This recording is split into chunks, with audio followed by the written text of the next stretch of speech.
Welcome to my first reaction video. Hello everybody, welcome to another special edition of Star Citizen Not So Live. I'm your host Jared Huckabee, and if you've never seen Star Citizen Live before, it's usually where we take about an hour at the end of our week and we sit down with our developers and we discuss their work, their lives, their habits, their love of chicken. On this week's show, we are pre-taped because I'm going to Bar Citizen Milan this weekend, and we have a special guest here in the studio available to do a show live, so we thought we'd take advantage of that. Joining us on the show for the first half here are esteemed members of the EU-PU feature team. We got Torsten and Guillermo. Torsten, Guillermo, welcome to the show. Oh, thank you. Glad to be here. There's nothing wrong with love for chicken. There's nothing wrong with love for chicken. Thank you.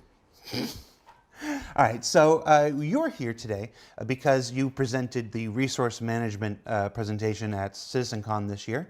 And we collected some questions and we tried to do a follow-up show about 2 weeks ago, and we unfortunately had some terrible network and computer-related problems. We weren't able to finish your show, so thank you for being here. Torsten, can I ask, what brings you to Manchester in person? It wasn't this. I don't have that kind of budget. No. Actually, it's two reasons. So one is the restructure that will happen next year. So meeting the folks that come over from the squadron team and get to know them. So because they will be working closely with me on the PU. And the second, more important for the community, is actually the release, or the soon to be released structural salvage, because we have our go no go at the end of the week, and because of the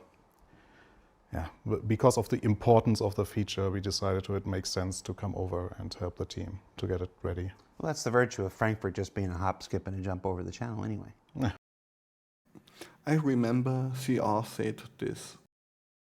So the 8th most popular question comes from Yo, who asks, can you talk at all about what is in store for the salvage profession? Will it involve carving up ships for scrap or resources in the repair profession? Specifically seeking out functioning or expensive parts of derelict ships, or some combination of those?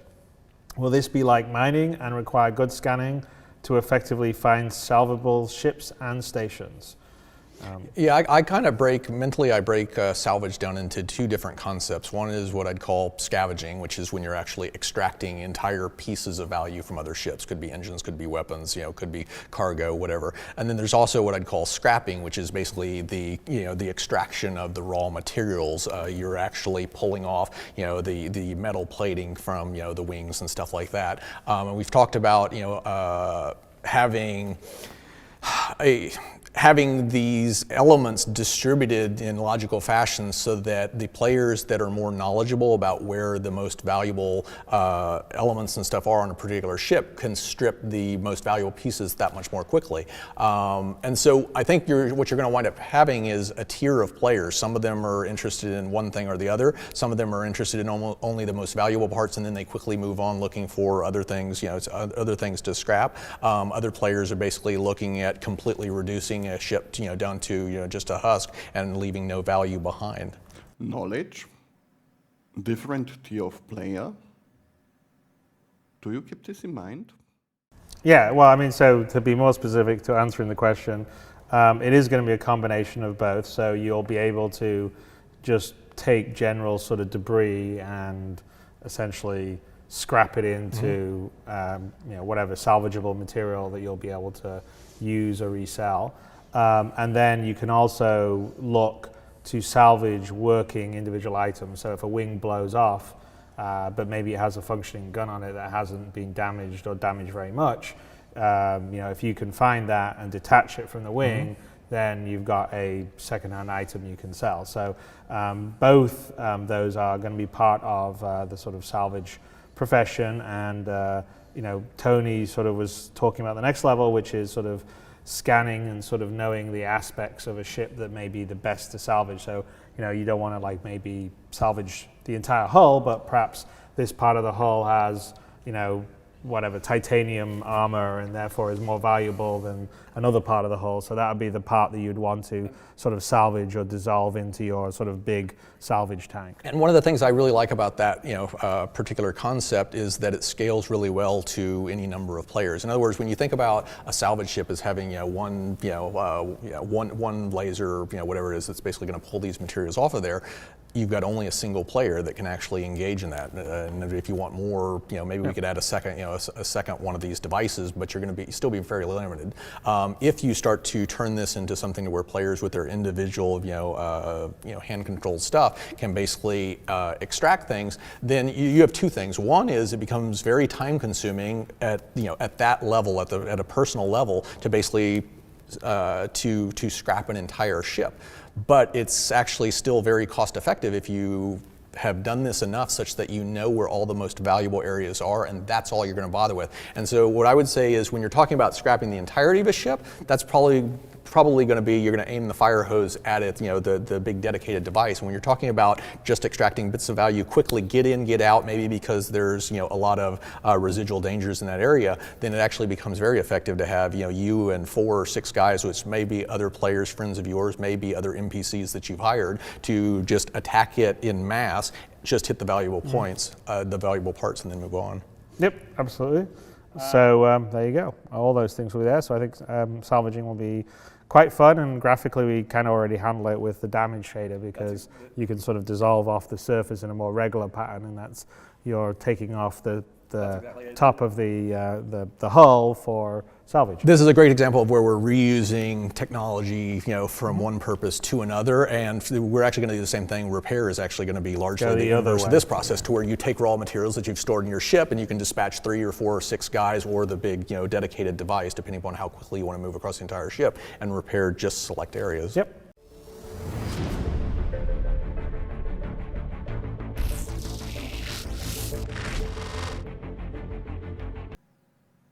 I remember also this. Hello, everybody, and welcome to another edition of Calling All Devs, our Q&A series where we take questions from you, the Star Citizen community, and pose them directly to our developers in sort of a long-form, in-depth chat. Now, this month's episode, we've got, well, you guys spoke very clearly in the question thread, so we're going to tackle this one head-on. We're going to talk about Salvage and a couple game systems that are related to Salvage, involved in Salvage, twisted up inside Salvage. We're going to start the conversation off where most things design-related start with our own Todd Pappy. Todd, how you doing, man? Hello, sir. How's it going? I'm doing well. Thank you for talking to me from your palatial office. If you remember. Yeah, the camera adds some depth to it. You have to read YouTube comments to get that joke, and we don't recommend it. All right. So Todd, let's talk about Salvage here. Let's talk about the basics. How do we see overall? How do we see Salvage working in the persistent universe? We really break it down into 4 different types. So there's hull scraping, which would be actually removing hull, or basically the paint off of the hull. Then there's components, basically salvaging and taking out the components that are placed actually within the objects, so coolers, power plants, computers, so on and so forth. Then there's the maw, which would be actually crunching up the ships and disposing of them that way. And then there's actually siphoning of different oxygen or fuel, data, that kind of stuff.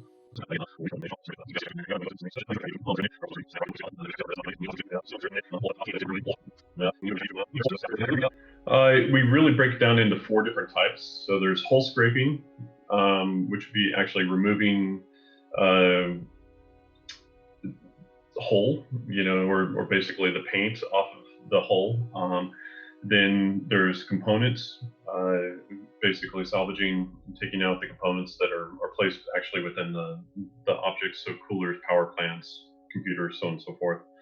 Then there's the maw, which would be actually crunching up the ships and disposing of them that way. And then there's actually siphoning of different oxygen or fuel, data, that kind of stuff. Gotcha. We've talked about some of those aspects before. The hull scraping is like the inverse of repair the last time we talked about it. Like Yeah, like a exactly. repair beam would be shot at the ship and like put it back together, and then a hull scraping would be the reverse of that. Yeah, think of it almost like you're applying Bondo, you're taking away Bondo, for like car repairs and stuff like that. So Okay. And then a component retrieval, it's like FPS. You fly over, you go inside the wreck, you pull the components. Maw, I'm guessing, is the reclaimer, is something like the reclaimer. yes, Okay. yes. Siphoning was the one that I'm not familiar with. Talk to me a little bit more about siphoning. Siphoning what? Well, I mean, for example, we have tanks, so like quantum fuel tanks, hydrogen fuel tanks. Obviously, in the future, we'll have data associated with computers, and so if you scan something, then think of it like a hard drive. You're taking information off of a hard drive. So, or you're siphoning out oxygen, or you're siphoning out, basically the fuel. So then, you find these wrecks, and to me, oxygen is going to be, oxygen and water are going to be one of the two, kind of most useful things in space. So It's Mega Man all over again.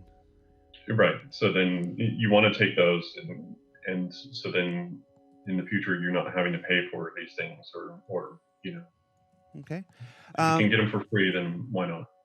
Oh, absolutely. Now, I understand that all of these different aspects of salvaging, they all have a number of prerequisites, things that are being Yeah. worked on right now that will make salvaging possible. Talk to us about Correct. some of the prerequisites that are being worked on right now. Well, so for hull scraping, we've got the damage tech that Ali had done a long time ago, and there's some persistence that would need to be done with that, in order to make sure that we're spawning the ships the way that we need to spawn them, and because right now we don't save out all of that information. So there would need to be some thought process and some work done on that. For the hull scraping, obviously we need to create the weapons or items that you can use to actually scrape. And then for component retrieval, it's actually getting the items in, getting them placed within ships, getting power running, getting pipes working the way that we need it to work, so that you can take it out of ships, but at the same time, when you're actually in the ship, you have the multi-crew gameplay of actually removing those items or switching them out on the fly if you're flying around, or even if you're in battle. The Maw, that one to me is going to be based off of the way that we break up our ships anyways, and kind of then figuring out, do we need to have smaller detonators on those to blow up those things and then create different shards, or like there just needs to be some real thought gone into the Maw and how we're going to crunch things up and get that. And then siphoning, it's basically at that point in time making sure the room system's working the way that we need it to work, so that we can actually pull things out. Making sure that we can actually put things in too, so like getting our life support working the way that we need it to work. For the fuel and those tanks, it's basically just making sure that we have a entry point so that we can actually pull things out. Okay. And I understand a couple of those things are actually being worked on right now. The obviously we've talked Yes. we've talked about the conversion to the physicalized components and everything before, and we're going to talk to John Crew after you about where that's at and how that's going. Yeah. But power would also be a prerequisite. I understand that we're working on our revamp of power system right now as well.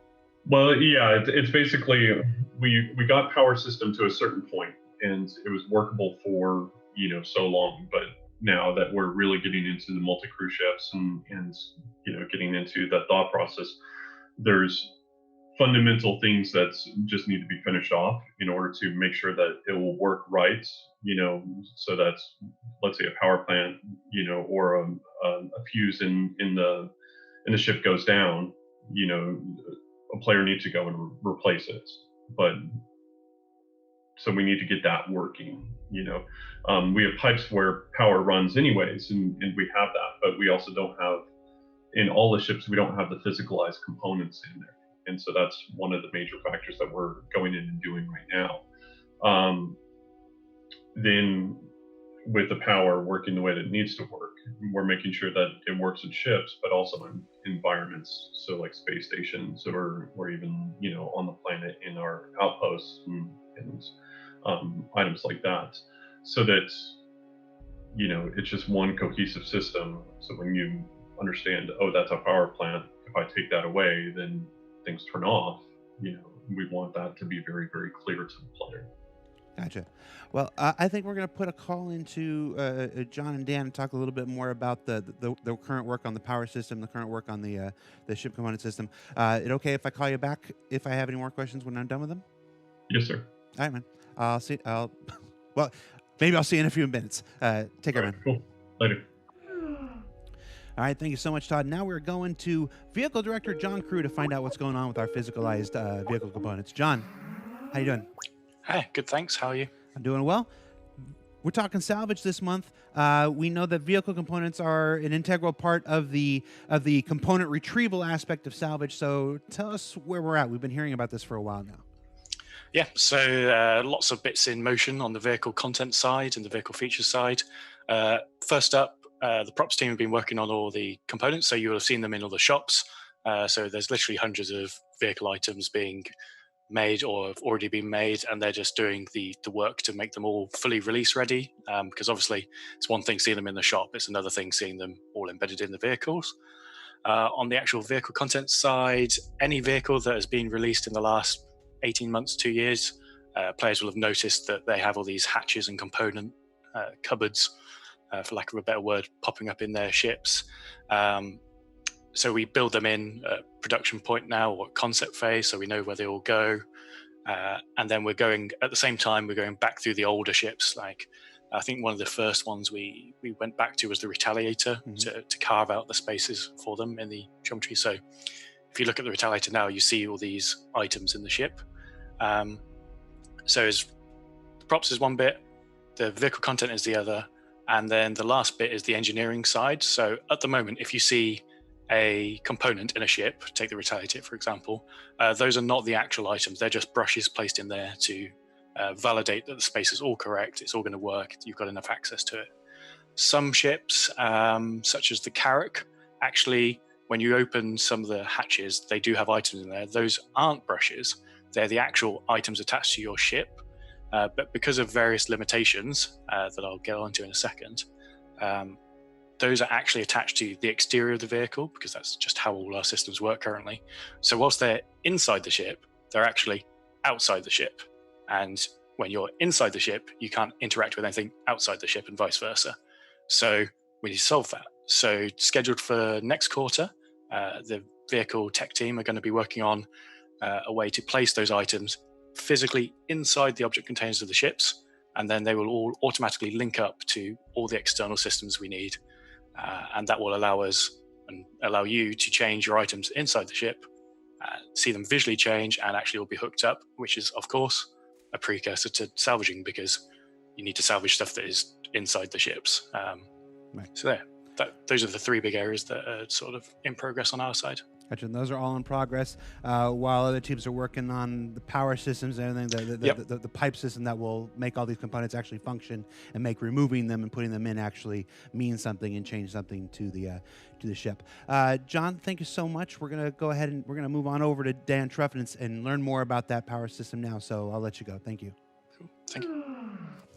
All right, thank you so much, John. Now we are going to a man who needs no introduction, but we're going to do it anyway. Dan Truffin, designer extraordinaire from Frankfurt. I don't know. Dan, how you doing, man? Doing really good.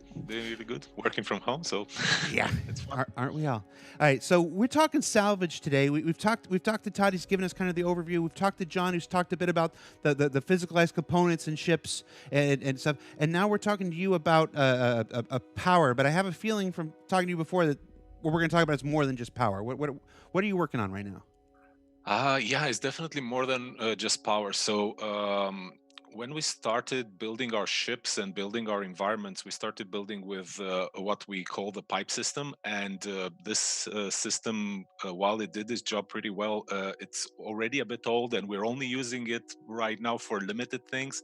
What we're trying to build is a system that encompasses all the resource generation and how you control items. And so when we're talking resource generation, I'm talking power, I'm talking CPU, I'm talking fuel, I'm talking coolant, I'm talking any type of other resource that we'll have in the future, ammo and all this stuff. So we're trying to build stuff in one component that rules them all. There's like any item will have that component and knows how to use any resource it needs and how to generate other resources that other items might need, or transfer them from one resource to another and to generate heat and all this stuff. So it's all going to be built into one place rather than having multiple different systems that handle it differently. So it keeps stuff cleaner. It allows us to work faster, and at the same time we're going to try to make this work a lot better with what you see is what you get editor, so people can actually link all of these connections for resources in the actual visual editor of the ship, rather than making it into a dry XML database somewhere or in a data tool, which is very hard to imagine how the thing will actually function. So all of this stuff is gonna be made in the editor, is gonna speed up production for ships, and obviously the ships are gonna start becoming way more alive, because now once let's say you don't have fuel, you can't generate power, and you don't have power, you don't have CPU, you can't generate shields. So all of these things are just, you're gonna start having cascade failures, and you're gonna have to run there, repair the item, turn it back online, or route power through a different relay nodes. So all of this stuff is pretty much going to bring the game alive. It's going to make the engineer profession be a valuable thing on the ship. So without an engineer, how we call it is, if you don't have a good engineer on your ship, you pretty much, it doesn't matter how good your ship is, you're going to have issues. No one can fly an Idris without a good engineer, or you're going to fly it for a bit until you get some damage, and then you're screwed. So if it's not so if we're not calling it the power system, because it sounds like it's more than that. What are we calling it? Right now, the running name is resource generation and item control. Okay, and what stage of that work are you in right now? So right now the design has been done. All of the directors have seen it and they're okay with it. They think it's going to do the job. We did a bit of prototyping and probably going to do a bit more prototyping later on. But right now we're in a phase where we usually do the technical documentation. This is where the programmers sit together and try to imagine all the classes they need, all of the structure of the code, all of the architecture of the code. Since this is a system that's going to affect so many things in the game, this needs to be done properly and done properly from the beginning. So the coders are building this, then goes to all the lead programmers, all the technical directors, and they read all of that and approve and try to make alteration to make sure it doesn't change stuff, and it's scalable in the future, and it's efficient to run. So this is where we're at. Once this gets done and gets approved, we move over to actually building this thing properly. Cool. So it sounds like you got quite a bit of work ahead of you. Oh yeah, quite a bit. All right, man. Thank you so much for your update. I think we're gonna go back to Todd and get kind of an overview of how this all fits together. So thank you, Dan. Oh, thanks. Bye. Bye. All right, so we're calling Todd back. Todd, how you doing? We've talked to John. We've talked to Dan. You laid out the basic tenets of the four aspects of salvage. Without putting a date on it or a time on it, I want to see maybe lay out the salvage roadmap for us. What's how does this how do we see this going forward? So right now we're working on power, and we're basically getting that working the way that it's supposed to be working, so it's scalable. And then from there, we're working on getting all the items placed in the ships, and obviously with our catalog of ships, that takes a while. So those things are being worked on in tandem right now, and then from there we'll figure out, okay, with hull scraping, when do we start on that, and kind of work through a lot of those things. So with that, those have always been kind of in Chris's mind, my mind, Tony's minds. Those are really the first, ideas of what salvage is. So then it'll just be, okay, do we want to release the components, aspect first, or do we want to, release hull scraping, with the components, and say that is salvage as a whole. But no matter what, I think it'll just be us figuring out, okay, hey, here, this is our base salvage, and then we'll continue to iterate on it, much like we did with mining, where we put out, an idea of, hey, this is salvage, or this is mining, and then we introduced FPS mining, and from there we've done other adjustments to like volatile mining, so on and so forth. So it'll be kind of following the same cadence that, or salvage will be following the same cadence that we've done in mining. Cool. So those sounds like a lot of dependencies, but things are in motion right now then. Yeah, we are working on aspects of it, but it just saying, okay, hey, that team is fully focused on it. No, that team is fully focused right now on basically getting power working the way that. All right, Todd, thank you so much, man. We'll let you go. Good. All right, take care. Bye. Bye. All right, so that basically wraps up this month's Calling All Devs. Remember, you can submit your questions for consideration on topics that we cover on the show up in the thread, up on Spectrum. And I want to thank Todd Pappy, John Crew, and Dan Trevin for taking the time to be here on the show with us this month. So for Calling All Devs, I'm Jared Huckabee. And great information. And I want to remember CIG, how they sold us salvage. All right, so a few weeks ago, we put up a thread collecting questions. We collected those questions from you, the Star Citizen community, and let you vote up which ones you wanted to see answer most. Then Guillermo and Torsten went through the questions and pulled the questions that they felt they had the best answers for, and we're just going to jump into it. So the first question, which actually is sort of answered by our SRV episode that just aired yesterday by the time people see this, will soft death ships be repairable? We know from ISC the answer is yes, but can you give us any more information on this? How does this work? So the first thing is that soft death is a bit of a temporary solution. We don't have the full damage penetration. We showed a placeholder for it at CitizenCon. I think everybody saw the Maelstrom presentation with the ships breaking apart. Mm-hmm. So that's going to be part of it. What we right now have for soft death eventually will be more of a systemic thing, in that some ships, if they kill your power plant or they kill all your relays, or you have a very bad crash landing and you no longer have wings, or your ship is no longer able to fly or to move under its own power, there will be some degree of repairs you can do manually if you get spare parts or you've got engineers working on it. But as you mentioned, the SRB is also the solution when that ship cannot fly. There's nowhere to repair it on the field. You just throw it back to a base and do the regular repairs there.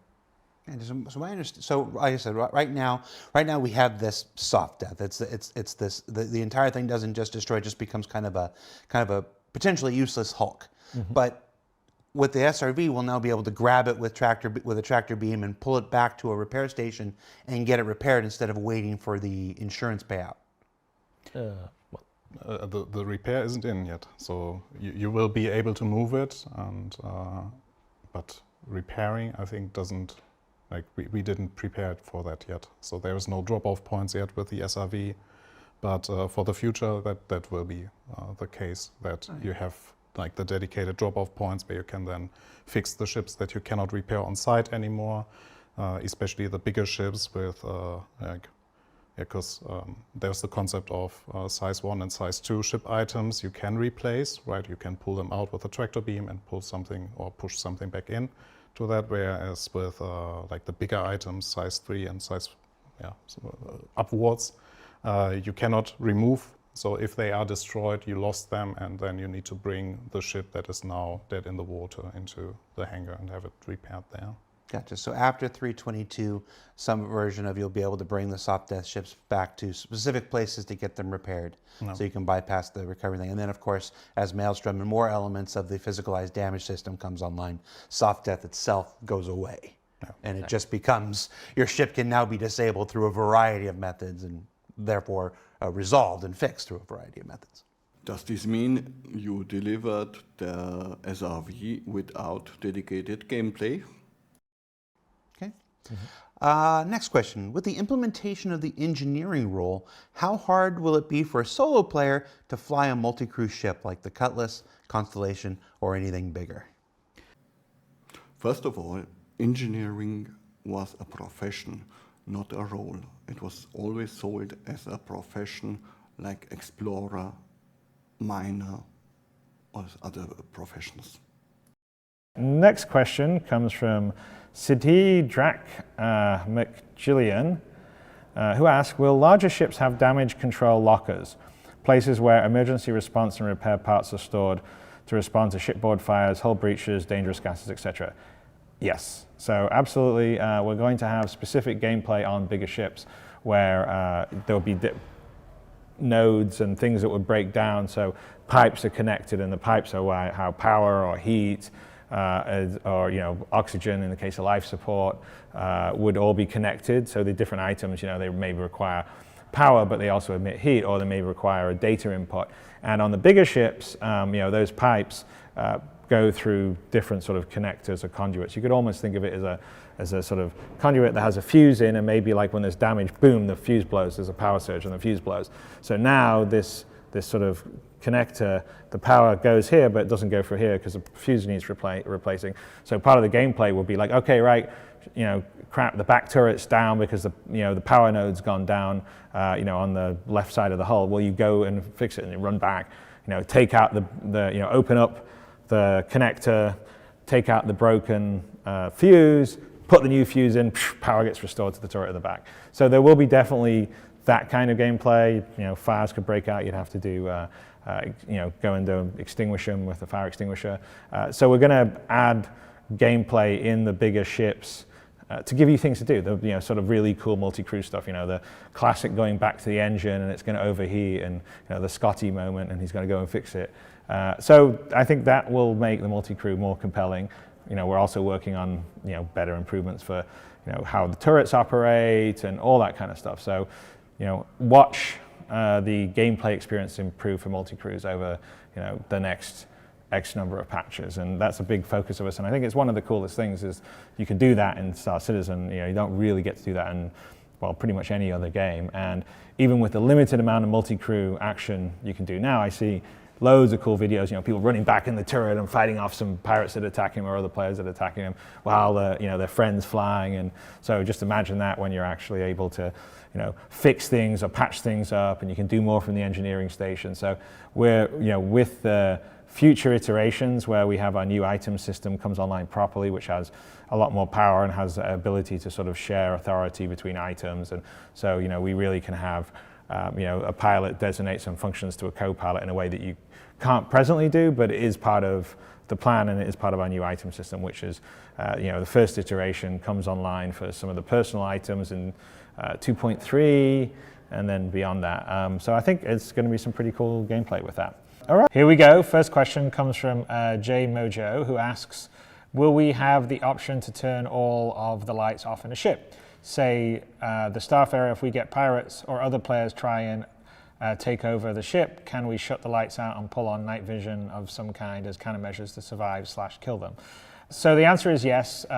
This is one of the big things that, we keep talking about Item System 2.0, which is really sort of a refactoring of the items and the entity system, and will fold across into how the characters are what we call players inside the code, and the vehicles will all function. It's to allow a lot more sort of functionality and control. So right now on the ships, especially on the multi-crew ships, a lot of the functionality isn't there because we have a lot of the old items and we're just sort of moving over to new ones, and they're not fully sort of implemented in there. So we're sort of in this halfway state, and each new release we add a bit more of the code, although we don't necessarily change the items themselves over to using the new code yet. But when we have enough of the base of the code in, we'll just sort of do a pass on all the items, and they will move over to the item 2.0 functionality, which will allow a lot more. So for instance, in ships on multi-crew, seats, you'll be able, or stations, you'll be able to sort of designate control between different seats over different things, like pass the control of a turret to another seat, have different seats, have control over things like engineering, like power distribution and stuff like that, shields management, and also just sort of ship systems. So, some stuff that we've worked on, there's some pretty cool prototype stuff. I think at some point we're going to be showing it, not necessarily in this session, but showing some of the prototype stuff that sort of allows you to, say, go to a control center and turn off lights in sections, or lock down doors, or turn off power, or potentially even turn off the gravity generator. There's going to be a lot of tools for people on ships, especially the bigger ships, to be able to sort of micromanage the systems internally, which you could potentially use to sort of slow down or thwart people boarding. Vice versa. The other side of it is, people trying to take over a ship could potentially cause havoc or damage by cutting, power nodes or, getting access to a control room and then shutting other people in. All this is pretty cool. Of course, certain levels of control will have certain security access, and maybe that security access has to come with a card or something else. But all that functionality comes with item 2.0, and all the items are connected via pipes. So I think we've talked about the pipe concept, where power goes between items, or items will sort of vent heat and that will go into the pipe system, and then you'll have to get rid of that heat, or else it will start to back into the items and damage them. But we have other things like sort of data or CPU power. So for instance, if you have a targeting computer and it's trying to resolve targets, and if it's connected to, say, a single core computer, well, it only gets so many data cycles from the CPU, and so maybe it takes 5 seconds or 6 seconds to resolve the target, whereas if you had a dual core CPU, so you have your avionics module and you have 2 processors in 2 of the slots, then potentially that could be maybe 3 seconds to resolve the target. So there'll be sort of all sorts of stuff in terms of how you configure ships and how we build out and configure ships that will allow a lot of sort of nuance and control. And then again, if players get in there or subsystems get damaged during combat, what's cool is because each one of these items needs power, for instance, to operate, and sometimes needs other things. Like I was saying, it needs say CPU cycles, or perhaps it needs like for instance, if you have a life support, like you're on a ship, well we have like an oxygen pipe, and that would come from the life support unit. And if, say, someone destroyed the life support unit, there'll be no oxygen coming in. Therefore, you better put on a spacesuit, because pretty soon you would start to asphyxiate. So it's all systematic. So if damage happens to the bigger ships, as bits blow up on the outside, there'll be sort of radial explosions, and that potentially could hit items a little further in. And then those items maybe themselves could, be damaged or explode, and they could hit further ones. And so you'd sort of have a cascade of damage, and it could affect, cut out a power node. So like something that would definitely happen on a bigger ship is that, you have the power plant, and then power is distributed via nodes to, turrets and various systems, lights, whatever, around the ship. And, obviously if the power plant goes, then you're in trouble. But, even if like there's a damage to the side of, the one side of your ship, say the starboard side or something like that, and takes out one of the power nodes there, then anything after that power node will be out of power. Now, there could be gameplay where you would go to fix up the power node, to reconnect the power.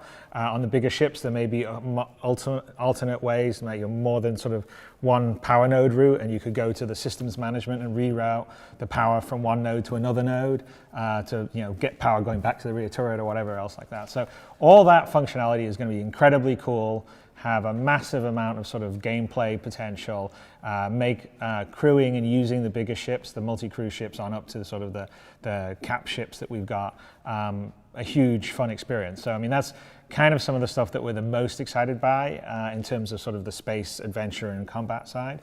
I think you haven't really seen that kind of level of stuff in the game before, and it is very much like the sci-fi movie, running around on the Enterprise, and Scotty's trying to fix up the warp drive and all the rest of the stuff. So we'll definitely have a lot of that, and part of it will be being able to turn off the lights or shut down doors and do that sort of stuff.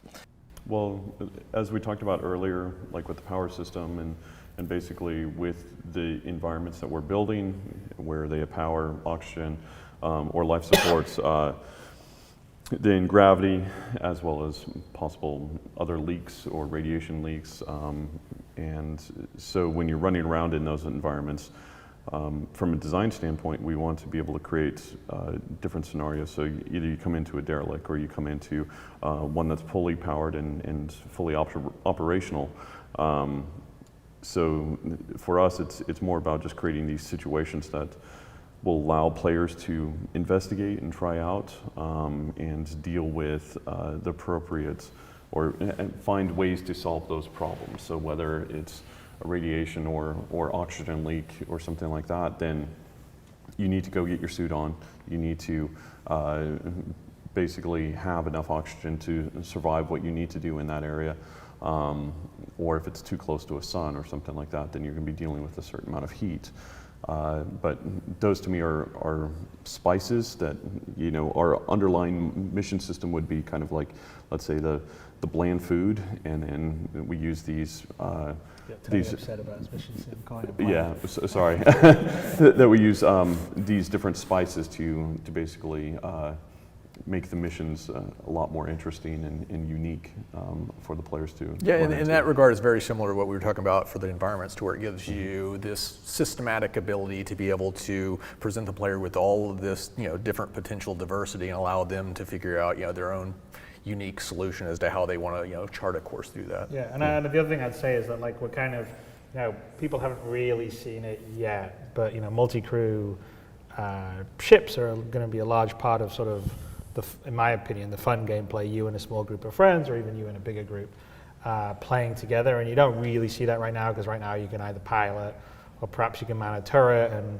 the turrets still need work. They've sort of not really had much love because we've been waiting for everything to shift to item 2.0, so we don't really want to fix the old turrets. We want it for the new turrets. But they're just a small part, because, you know, really for us, when you're flying, it's, you know, it's you know, you're not just piloting, but, you know, there's things like, you know, the scanning, the radar, the communications, engineering, so adjusting the systems on the bigger ships. And we're also going to have the concept of, you know, this is, you know, we've talked about it, it's not in, but it's part of kind of the item 2.0, but the, you know, items or the different components of your ship will have, you know, age and sort of wear, maintenance level. And the idea is that, you know, if you're not really keeping them up or they're getting old, and depending on the quality of the component, because we have different quality ratings for them, they can break down. Yep. So, you know, then you're going to have to fix them. If they break down, you're going to have to replace them. And we have sort of very small, we have smaller items, so like a power plant may have different sort of fuel rods, or there may be fuses on power nodes, and these things can break down. You know, maybe you're powering up for quantum drive, and you're going for long distance, and I think you know, we have some plans to make quantum drive not just be automatic, and, you know, things could short out, and you've got to run and fix it. Also in combat, like as you're in combat, the concept should be that the multi-crew ships, which is why I was saying they'll last longer in the future in the PU, if you have a crew on and working together, like basically fixing the leaks, replacing the fuse break, so constantly sort of almost running around inside repairing it, like you see in all these science fiction movies. Yeah. You can extend the life of your multi-crew ship in a combat, and which would be important, because generally the multi-crew ships probably won't maneuver as fast as the single-seater fighters and everything else.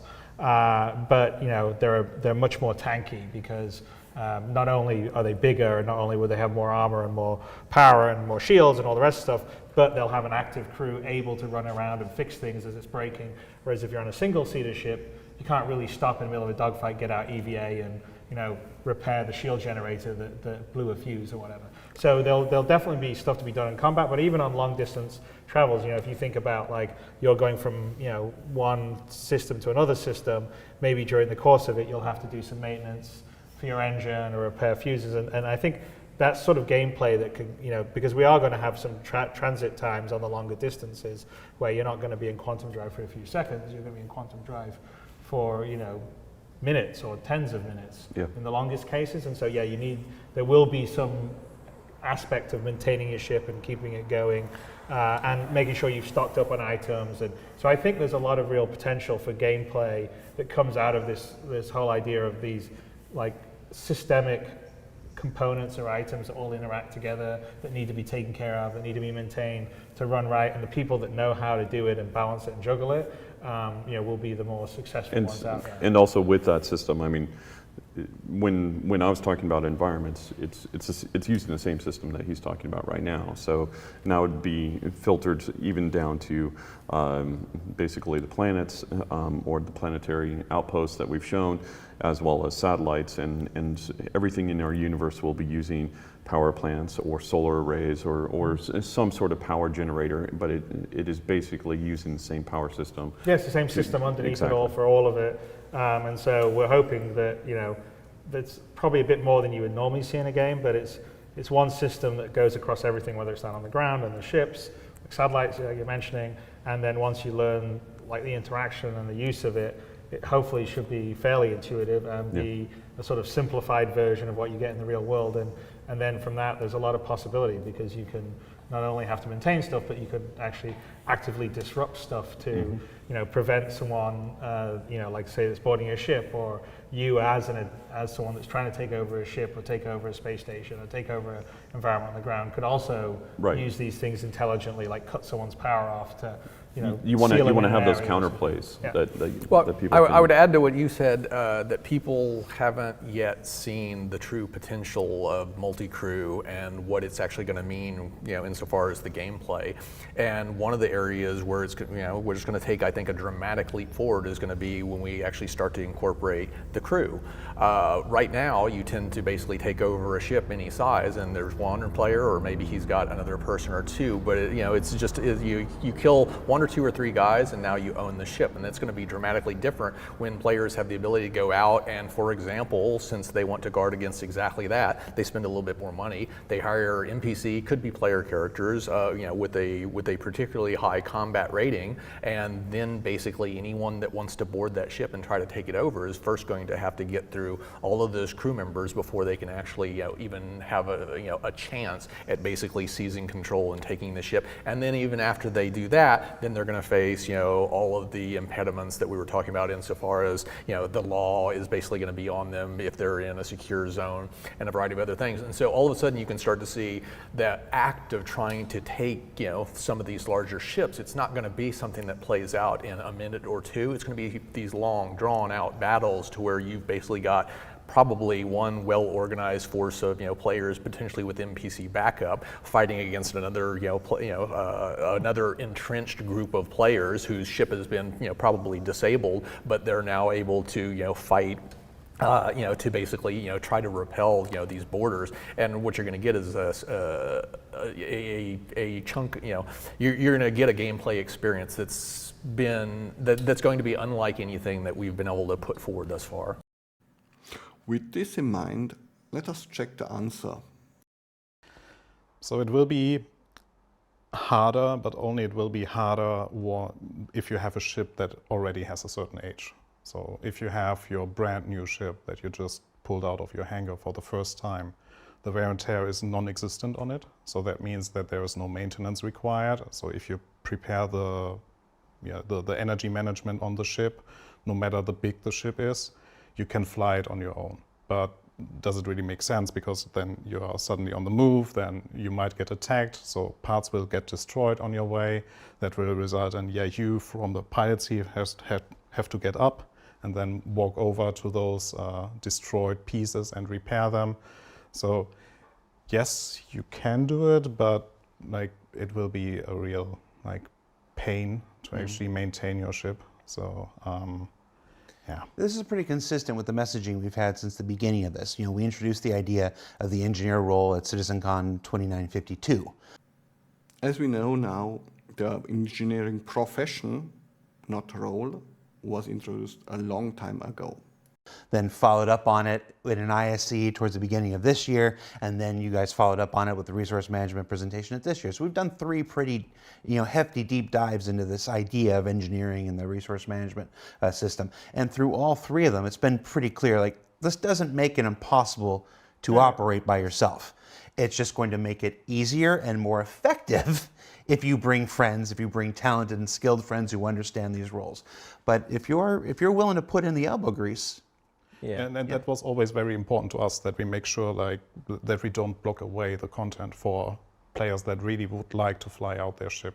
Yeah. And it works. They can travel from A to B, and if they avoid combat and if they make sure that they maintain it, when they have the time to actually maintain it and bring down the wear and tear again, sure, it will run smoothly, with fresh cars, right? So you can also have a fresh car that just doesn't break that easily. Right? The comparison is wrong. A multi-crew spaceship must be compared to a supertanker, not to a small car.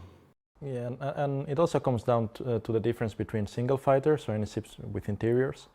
And if you're in a fighter, you lose a component, well, that's it. Your wing is gone. You cannot stop and, attach it again. Or, well, any of your internal components get hit, you're dead. When you're with a multi-crew ship, I mean, you can just take that damage and accept that you no longer have shield generators. The difference obviously is if you have a crew, they can put out fires, they can really mitigate that damage, or find solutions for stuff that if you're solo, well, it's going to be more complicated. But again, the ship works. It's not like we're going to purposefully make multi-crew ships bad, or like worse. It's kind of the opposite. If a multi-crew ship with a crew ends up being more survivable, more effective, because again, it has all these redundancies. If it's on fire, you can put it out. If there's a missing component, you can replace it. Redundancy would be more part of different ships, like multi-crew ships for exploration, where you are out for a long time, or for military ships, or even luxury ships. Which is something you don't get. It's building an effective baseline for a single player and then finding ways to improve the experience by adding friends. Yeah, I mean, it's going to be the same if we're talking about turrets. Obviously, you have friends in the turrets. Well, you can shoot better because you actually have access to those guns. Or if you get boarded or somebody stows away, if you have more friends inside, well, again, that's also a plus. Maybe with your friends. My friends aren't so good. Yeah, well, they also, David? If you send a UPU playtest, yeah, it tends to be we kill ourselves accidentally, so... You had something you were thinking about adding there, Torsten. What? No? Okay, good. Oh. Let's see.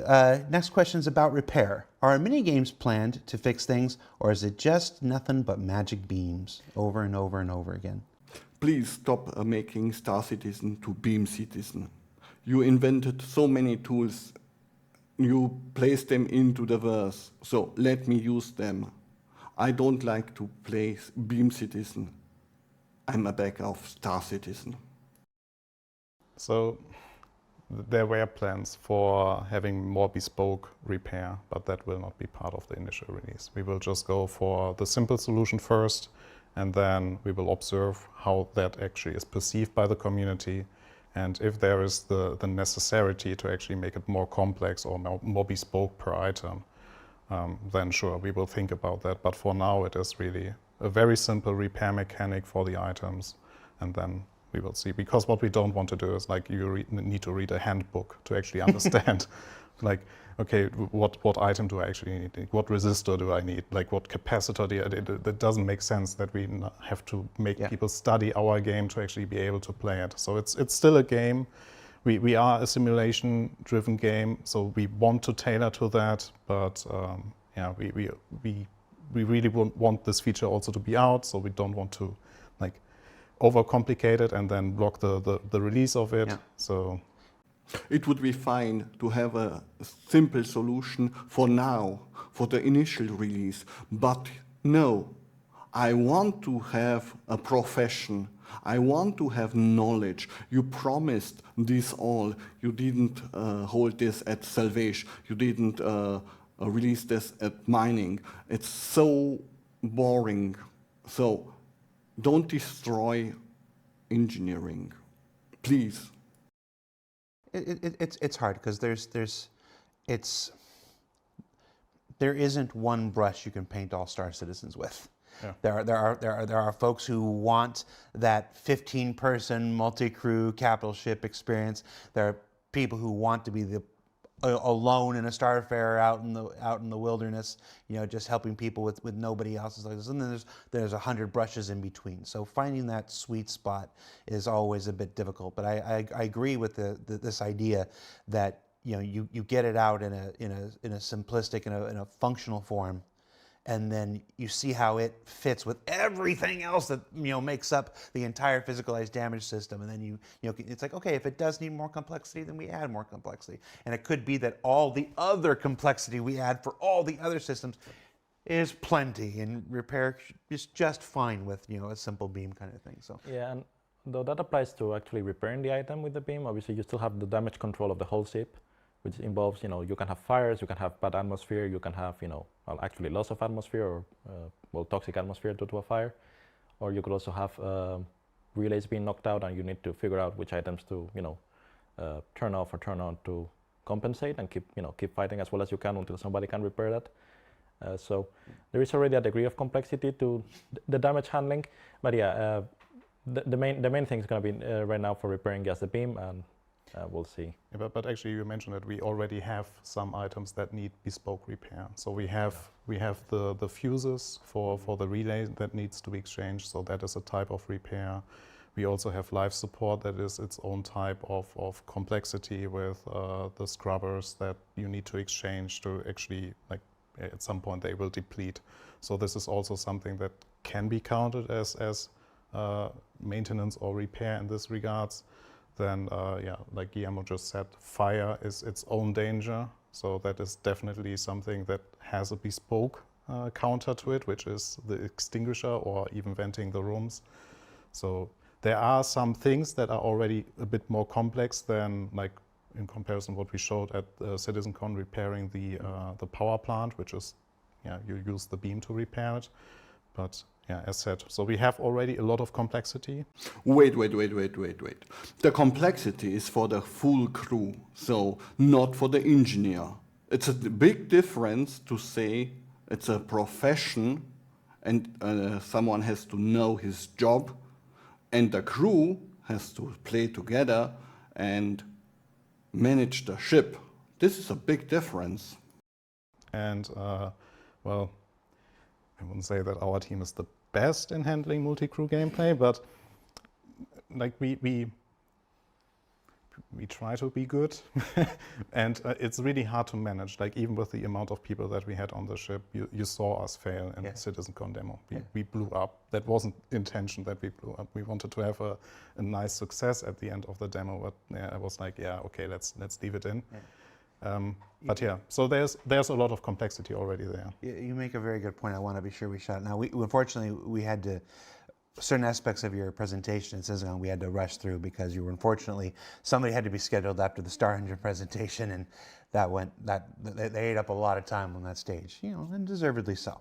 But one of the key hallmarks as you were developing the presentation is not wanting to fake anything, not wanting to script anything. You were going to set up the scenario and just fly the ship, and whatever was going to fail, however it was going to fail, and you were going to deal with it however you were going to deal with it. And I really appreciated that when watching it, going, oh, they didn't succeed. It's like, well, sometimes that's what's going to happen. And I think that's one of the hallmarks of Star Citizen is we try to present as honest and as forthright a picture of things as we can whenever possible. And that, yeah, it's like we tried to save it. We didn't do it that time. Yep. Speaking of that demonstration, this next question says, earlier in ISC we saw subcomponents for generators, coolers, and all that stuff, and it even has its own damage model. But in the CitizenCon demo, it looks like this type of engineering doesn't exist. Have subcomponents been replaced by relays, or they just weren't part of that demo?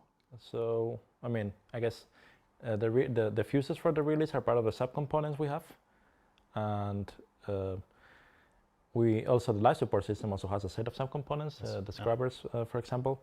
And not only the scrubbers, but yeah.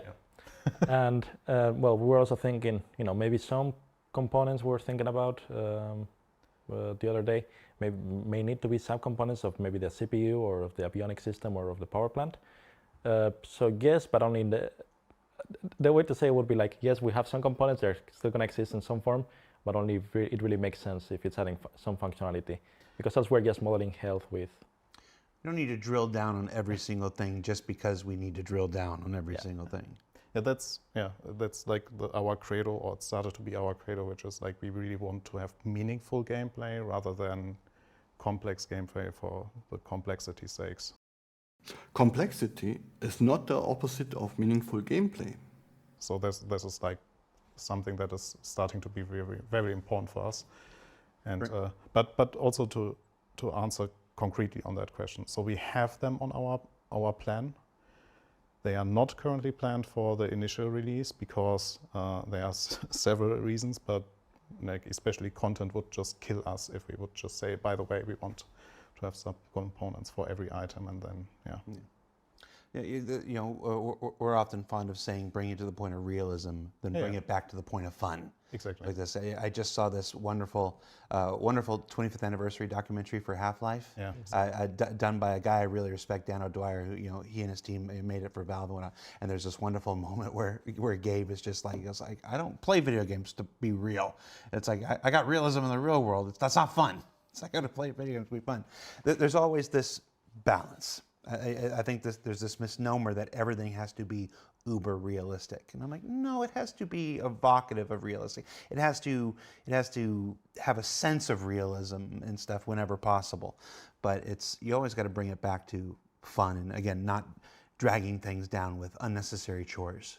Yeah. I mean, how many DLCs have we ever seen for a game that just seems like a whole new world of chores have been added? It's like, why was this added to this game? I didn't need more chores.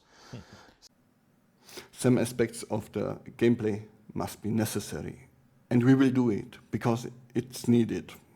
And especially something that we always have to consider, like every bit that we add adds to the time it actually takes to get to the gameplay that you actually want to consume. Yeah. No, I think actually one subcomponent that you may see is, since the resource network doesn't apply only to ships, it also applies to locations. And one example is for puzzles, for repairing a subnetwork in a particular location as part of a mission, you may get, you need to swap out these parts, which may be bespoke or may also be the same kind of parts we use in ships. So it really depends on the level of complexity we want to add to a particular area of gameplay. So we're talking about relays. We have relays for power. Are there any plans for additional relay type points for coolant, fuel, or data? So all of those actually go through the same set of relays. That means generally if you knock out a relay, all the resources you want to get to the items stop flowing that way. What we do have is kind of the opposite. It's relays that do not allow some resources through. This makes sense if you think of a Starfarer. We have the external tanks on one side and you have the internal tanks, and when you're giving fuel to some dude, you don't want to be draining your internal fuel tanks. And as far as the game is concerned, they are the same thing. They're just fuel tanks. Why cannot I take fuel from them? So we added relays that do not allow that kind of connection between both sides of the network. But we still obviously can have an alternate bypass that is turned off by default, and if you want to do that, we would allow it. But yeah, as a general rule, most ships or most situations, you're going to have all the resources going through the same route, and if you lose a connection, well, that's it. We have many ships where you exposed cables, pipes, and other things. You may think about having a destruction model for them as well. Having a leak in a fuel pipe means you would have to fix this very quick and also clean up the ship, because you're in danger of burning your ship down. I really like this question, actually. So obviously, there's a generic setup for ships, and different ships will have different numbers of relays and different complexities and stuff. We've been using the Hammerhead as a wonderful example. We showed the Hercules at CitizenCon, so like this. Will there be a difference between the problems and issues and the capabilities between manufacturers? Like they're specifically asking, he goes, will Drake have more electrical faults on average than like an Origin ship? Drake owners suffer, quite a bit in the Precision universe, mostly just because they like Drake. But is there anything manufacturers? I'll get off of it. So are there any manufacturer-specific things built in for this? There are actually two answers to that question. Okay. So the first part is every ship will have a somehow bespoke layout of where the relays will be located and how they will be connected. There will be differences between military ships, civilian ships, with military ships having more relays than civilian ships to allow for more redundancy. There will be also differences between manufacturers, because just like the way that their ships are looking, because we have to fit the relays on them, and that also dictates how the relay or the resource network is actually set up. And so there comes the first difference from.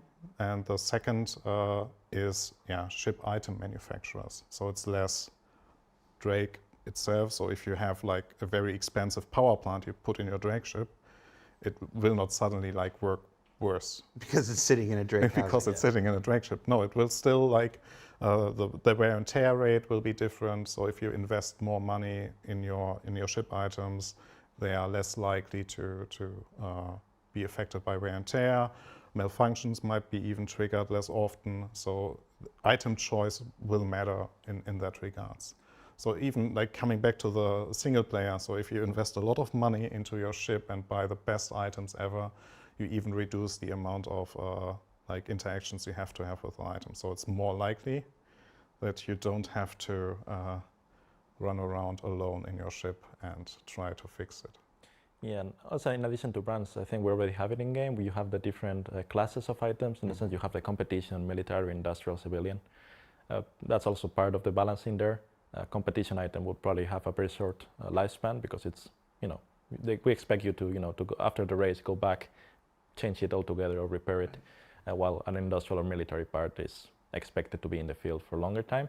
So that will affect, the wear and tear rate, and obviously, therefore, so some of the other component system and everything. Yeah. Not all Drake ships will be created equally. Yeah, You'll so get to customize the ship. The grades will get a different meaning. Like the types will get a new meaning to that. Yeah. Oh, also, since again, this goes back to the damage system, which also, because we, without damage penetration and stuff like that, we don't actually get the fires or the actual damaging of the components. There the ships also become a bit more relevant. The armor, what materials the manufacturers use normally. We already have some differences planned on, this brand usually uses this type of alloy, which has some certain properties, which is how you get lighter ships or heavier ships or less armor ships as a rule. This is kind of a natural complexity, and it sounds like fun because it's depending on manufacturer, on how to use it, and different other aspects. Sometimes I feel bad about making fun of Drake owners, but we're all just having fun, folks. It's in the lore of the universe that the universe generally looks down on Drake owners. None of us think anything less of you. Think I am a Drake guy. If you look at my ships, I'm mostly a Drake person. I love the Drake aesthetic. I'm a big fan of Jim Martin, who invented most of the Drake aesthetic, going all the way back to the Cutlass. So just know that it's always in good fun, because you've all suffered clearly enough with bad taste, liking Drake. I'm one of you. Next question. Will there be any kind of danger to the engineer in case of bad component manipulation? Component blowing up in your face? Well, the obvious one is if something overheats, it's part of the things that drives into the malfunctions or, the dangers popping up. So yeah, bad heat management, for example, could suddenly lead to, a power surge going through the ship and killing components, or fire starting in front of you, maybe setting you on fire if you're unfortunate. So yeah, to some degree, you can make things worse. You can always make things worse. But obviously we're not going to insta-kill you just because, you punch at a component to fix it. Actually, that's the good part of the entire change that will come, which is we are more item focused. So it is less like a dramatic death with the entire ship directly exposed. No, you will start losing items first, and then you might be dead in the water for a long time, yeah, until someone picks you up, and that is all the consequence. You're just dead in the water if the right components break at the right time. If the wrong component breaks at the wrong time, so if your quantum drive, for example, explodes because of a malfunction, that might have a consequence that is very similar to what we have right now, that your entire ship explodes. Yeah, the power plant specifically. Soft death really, what it sort of models is either the power plant, died in a peaceful way, so to speak, or you lost your relays, something like that, which, you just lost power. What we currently have for big explosions is more like the reactor took a critical hit, it went, on its critical load, nobody did anything about it, it exploded. I don't want to focus too much on this, but the idea that I could pull a component out and work on it and potentially catch a fire, and potentially cause a fire, rather, makes me think of the opportunities for sabotage. It's something we thought about, yeah. Yeah. Since you can also damage the components with FPS weapons, And obviously you can just take out the fuses or even small components. You can steal them all together. There's a lot of things, a lot of damage a person hiding inside your ship could do. I'm just thinking about this. A lot of Star Citizens, have come from a game like EVE Online or something where, it's, you pretend to be somebody's friend, you become a member of their crew, in the course of a mission, slowly pulling components out and tuning them incorrectly, to cause malfunction. It's like there's a whole gameplay opportunity there that's exciting. I think with the last system, we have a very good counter for that, which is, once you find a guy, you can just throw them out of an airlock. Let's see. With ship life support, will opening doors automatically cycle airlocks to minimize wasted oxygen in the atmosphere? No. Yeah, like if there's an airlock, airlocks work like an airlock is supposed to work. They will actually cycle in, probably ideally in a smart way. If there's good air outside and good air inside, no need to cycle. But in most cases, the airlock will behave as a real-world airlock suit. On the other side, if you open the door of, let's say, you open the cargo bay of an H2 while you're in space, well, there goes your air. Yeah. But not all ships are ideal for all scenarios. Some of them are, have these EVA suit lockers, and they have these double airlocks and, particular paths to get to space, which are safe. In others, they are not really that good for that. Obviously, you can always bend your ship so you don't lose the air, but that also comes with its own challenges. Your engineer or whoever is on the console needs to manage it properly.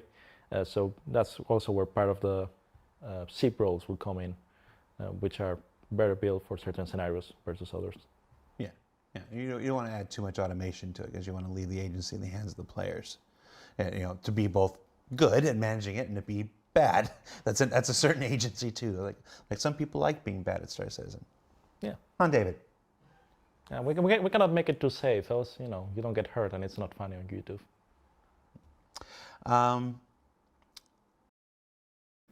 This was a great answer. Will we need to memorize ship layouts, or will we have the ability to target subsystems as well as our point of impact directly? Or will that require more advanced scanners or dedicated scout ships like the Terrapin or Hornet Tracker to allow sharing this information across the wing of ships? So basically, is there a reward for the more that you personally understand the layouts of ships and where to shoot and where these components are for bullet penetration and stuff? Or is the scanner system just going to take it all for us? Well, we're going to have sub-component targeting. It kind of exists in some form in the game, but it's not really. I think Yogi showed it even at CitizenCon. Yeah, actually, for the turrets, obviously, it will also be used for stuff like, try to hit the power plant or try to hit any other internal component. At the same time, yes, if you know it, if you know where each ship's components are, you already know where to shoot. Obviously, the targeting helps you, but anything you bother to learn or any experience you have is always going to be superior, I think. Yeah. Especially when it comes back, you mentioned sabotage. In that case, your use of scanners is a bit more limited, and knowing exactly where you need to go, how to deal the most damage, it's always a good skill to have. We talked a little bit about scanners and anti-scanners last week with the FPS and flight teams and stuff. And Chris has always maintained throughout the course of this project's development that there will be counters to all of these technologies. It's like as you develop scanning, you also develop jammers and stuff. And it's like if I've got a level 2 scanner, then my scanner can overcome a level 1 jammer. But if they've got a level 3 jammer, then my level 2 scanner is going to have some trouble until I go and swap it out for a level 4 scanner. This constant kind of escalation that happens in the real world. So yeah, if you find yourself jammed and whatnot, you can't target stuff. If you do know this stuff, if you do know, I'm very familiar with the Connie Phoenix, and I know that the big central relay is right around here, and the damage system, the full damage system is online with proper penetration and everything, and you can draw fire on that. You'll be rewarded for that kind of information. We even had that already in our demo, right? So we have a faked penetration there, and because we knew where we need to shoot, we could potentially target the power plant. And ships have weak points, not necessarily made on purpose, but simply of the way they're built. the hull is not the same thickness in all places. The ship components, are not distributed evenly.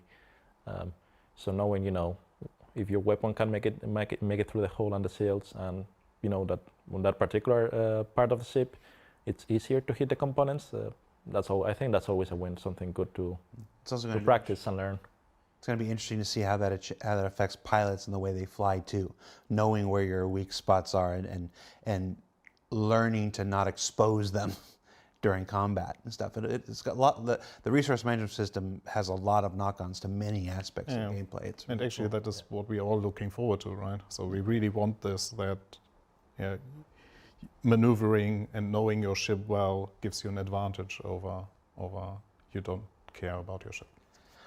Does this mean we need knowledge at fighting and targeting, but not at a profession? For single crew vehicles, how will the pilot be notified that components need to be addressed? Well, your ship will be on fire. No, but it's currently you already have. With the new MFDs, you're going to have probably a better display. You already know that you have this like little picture of your ship in the MFD, and usually when you get hit, you see the the red mark and the components slowly go red from blue. That's going to be part of it. Obviously, you also get the messages. I think if you play in the game right now, we already have the first set of misfires. These are the old ones, the seal failure or thruster surge, stuff like that. You're going to keep seeing that. That's also part of the new system. They are triggered, using the new logic, but they're still the same effects. But yeah, in general, it's going to be mostly that, because as a pilot, you have very limited, on a single seat fighter, you have very limited action you can take against that. Obviously, you have your triangle capacitor wheel. You can, put more power to the seals if your things are getting hit. But at the end of the day, if you are losing a cooler or something like that, other than turning off items altogether, there's really not a lot you can do, which is, the weak point of fighters. They don't really have that staying power in the end. We're almost done. We've got time for maybe 3 or 4 questions, and then we'll let you go. Is the life support system in a room also tied to a fuse that can break? So I might lose access to controlling a room's atmosphere and be forced to go deal with the fire personally instead of just venting it. Yes. Yeah, so it's even a bit more than just that the life support itself is connected to a relay. It's like each room has a vent that is then connected to its own relay. So it might even be that if a relay is destroyed or not connecting to the vent anymore, that you just lose connection to one of the rooms. Whereas, like, if you hit the life support cannot provide the rooms anymore. So that would be a total failure. But there's the concept of the vents that are sitting in each room, and they control the composition of the room, the temperature of the room. So if then the vent loses the connection, you lose the control over that room, and you have to go in there or go to the relay, fix the relay, so that you have the control over the room again, or you go directly into the room to fix what broke there. Yeah, or you could just open a door, or I guess or open a door. It can be dangerous in space, but you can do that. Actually, that is also a good counter. So because what the question was before, like, do we automatically cycle? No, and that helps there, right? So you can open the door to the room that is currently not connected anymore and make then oxygen flow from one room to the other, or even vent the other room so that the room that is currently on fire, you don't have any control anymore, is then venting the other room with itself so that you can deplete the fire there. While we're still talking about life support, where does the air come from?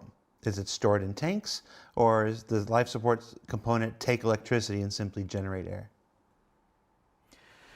Yeah, well, that is an open discussion right now. So it might change. So as of now, we have a tank that stores the atmosphere that you have in your rooms. So if you have a room, let's take an example with one room, and you want to vent that room. We don't vent the atmosphere in that room outside. We vent it into an auxiliary storage so that you don't lose it, because we see the atmosphere as a finite resource, and you should really care about your atmosphere in space because it's a precious resource, right? And So you vent it into the storage, so you have the room now completely empty with the atmosphere, and if you decide to fill the room again, it is taking the atmosphere from that storage back in. Sure, we also thought about, okay, what happens when you accidentally vent it? So we have some auxiliary atmosphere sticks that you can put in, and then we, by chemical reaction, magically create an atmosphere for that room or for the rooms of the ship. But the idea is that you always have these storage that you have to manage. So you fill it because and you have this concrete finite amount of atmosphere on your ship that you have to manage. Yeah, and we also separate it along that way in the sense that there are tanks for oxygen and inert gases, but also for waste gases that we don't want in the atmosphere at all. There's different tanks. So yeah, managing it also limits how quickly you can get rid of good or bad air in both cases. But also a nice way to catch atmospheres, actually, like if you lost, you did mismanagement and your auxiliary tanks are empty and you're breathing through your suit and you're depleting the oxygen from your suit. So what you can do is go into an atmosphere of a planet, open all the doors, and then suddenly all the atmosphere rushes in, you close the doors and go up again. You just have to make sure that the atmosphere of the planet is actually breathable. But that is also a valid way to fill your ship back with atmosphere. It's kind of like, I'm imagining those cans of Perrier from from Spaceballs. Yes. Yeah. All right, I think 2 questions left. How often will we encounter malfunctions and fires in normal gameplay? This question comes up after every time, and every time it's the same answer. It's like fresh ships, very unlikely for any malfunctions. There might be some that are happening, but very minor ones. So you can even ignore them and live with them. But if you have a ship that has several hundred hours and the wear and tear is really, really low or really, really high, then you have to maintain it more often. Yeah. But we really want to make sure that it is not annoying for players. But this is something that we will balance once we have it out there and players give us feedback on it. Yeah, it's really more about, for the long-term maintenance, it's more about some items being a bit less, I say, reliable. If you keep using it, it's kind of a way of telling you, hey, use something new. And with salvage and all the ways you have to get components, it's not that hard. Or you have to pay more attention to your components. But stuff like fires or anything really critical that is crippling, you're not, your ship is not going to randomly burst into flames. That's more of a consequence of damage control. You're in a fight, you take a direct hit to a relevant component, you get an electrical fire. But so you shouldn't expect that to be cruising around Stanton and suddenly 3 rooms are on fire and you die. But we also want to reward player choices there. That is, if you decide to run your ship only with 20% of the performance it could run in, have the power plant always run at 20%. So basically underpower your ship. That also has an impact on the malfunction rate. So the less you push your ship, the more likely it is that there won't be any malfunctions. But also the other way, if you are in a combat scenario and you want more than 100% out of your ship items, sure, that will dramatically increase the chances for malfunctions there. Is there an RNG factor in this though? Yeah, sure. Is it conceivable that somebody's just going to have a really bad string of luck? Yeah, but it's dependent on the wear and tear and it's the health of the item. So we have parameters that make it, gives us more control over when these are happening. But sure, there will be some RNG. Yeah, for some of them, it's the conditions are more like thresholds. You are overheating by this amount. You have the power throttle over this amount. So we know you're pushing your ship. At that point, we start rolling a dice from time to time, where either nothing happens or one of the maybe minor malfunctions happens or the moderate ones happen. For other cases, we just want to say, based on the wear and tear, even at that point it has to be very, very rare in the sense that yes, we do it randomly, but maybe the mean time is supposed to be days or something like that. Simply it could happen, but we're more interested in the player choice aspect, overheating, running your ship at overclock all the time, stuff like that, which we think is more the cost for that choice you made. I get you. Last question, and normally we avoid when questions and stuff like that, just because we've been talking about resource management engineering for about 13 months now since we first introduced it at CitizenCon last year. There's a lot coming to Star Citizen in 2024. At CitizenCon, we did 2 days worth of look at all this stuff. A big chunk of the squadron team is coming back to the PU. They're bringing all the work, or much of the work rather, that they've developed along with them. This was always the plan since we had Rich Tyrer on a SCL 2 years ago saying that they were switching this priority. We used to go PU and then into squadron, and we were switching the priority to go squadron and then into PU, for most of our feature stuff. We're now 2024 is now where we're going to see the big reaping of rewards of that technology, and everybody's very hyped for it, and appropriately so. Resource network not being one of those things that was developed in Squadron and brought over. Oh, well, actually, for the CitizenCon, since Squadron had a requirement of to have the resource network. Okay. So because we want to get rid of the old pipe system, we actually move it from the PU, well, not from the PU, but from our feature stream to Squadron 42. We did all the development that was done for the CitizenCon, the UI, and the actually tying it to fires, fixing up the life support, all of that was done in the Squadron 42 stream. So in a way, it's actually so even this, okay. So in a way, it's actually coming back too. All right. So okay, then the question is even more appropriate.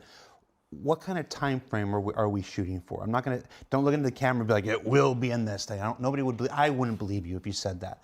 But we have targets. What are we shooting for? What's the? You kept saying not in the first iteration. What's this first iteration of resource management intended to look like, and when are we shooting?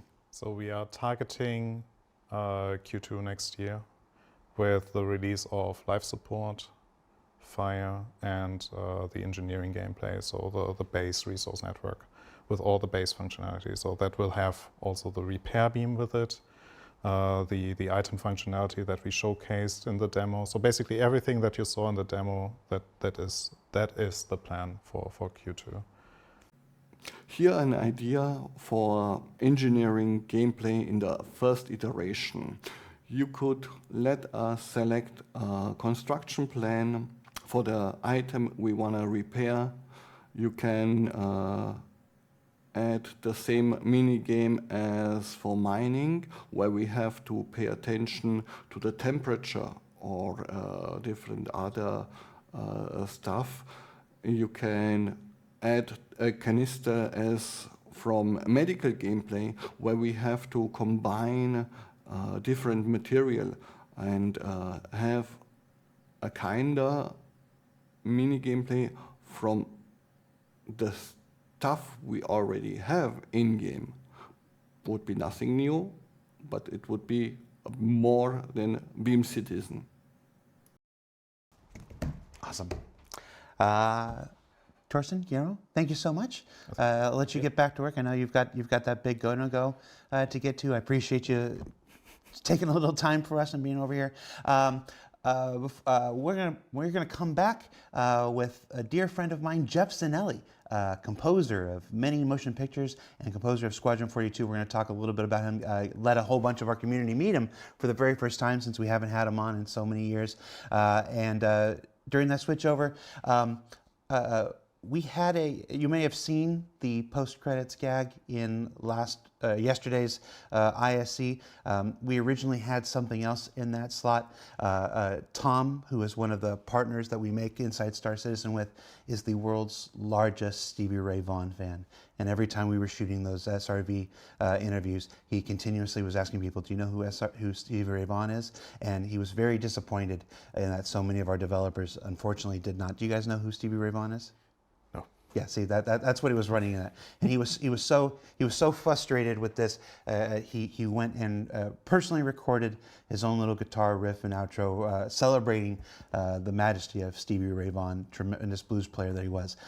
We booted it out of yesterday's episode in order to showcase my dumb thing, but I promised him that we would showcase it here. So we'll be right back, and until then, enjoy just a little brief taste of Stevie Ray Vaughan by way of Tom. our cinematographer.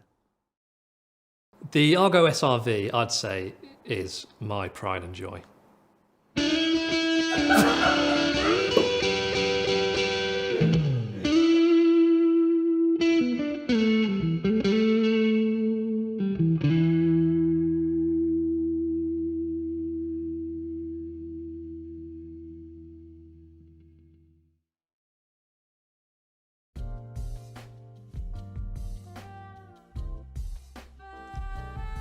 Greetings, citizens.